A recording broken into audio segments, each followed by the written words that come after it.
This is another bonus outtake from our interview with Gina Schock. You can hear Gina's full-length episode if you subscribe to The Trap Set on iTunes. Tell me about Edie and the Eggs. Well, Edie, we're fast forwarding here, and that was sort of like when I moved out of my parents' house. I think like 20. And I moved in an area in Baltimore called Fells Point, which was super funky and really cool and full of characters from the neighborhood that were just crazy and wonderful and very colorful. And John Waters, would sort of put up, flyers all around. If you wanted to come to be in his movie, show up here at this time, wherever the day was, and the date and the place and the time. And anyway, Edie, one of his major stars, obviously, she had a thrift store shop on Broadway, which was in Fells Point. I lived right up the street. I rented an apartment right up the street in Fells Point.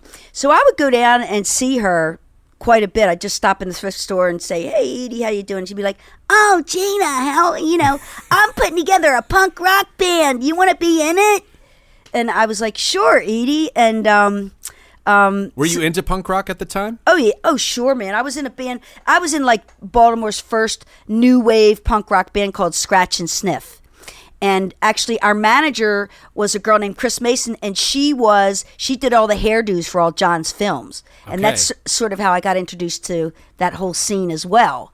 And yeah, so we would do 4 sets a night, and we would do 2 sets of covers and 2 sets of originals. And we played at a place called the Marble Bar, which was a hip place at the time.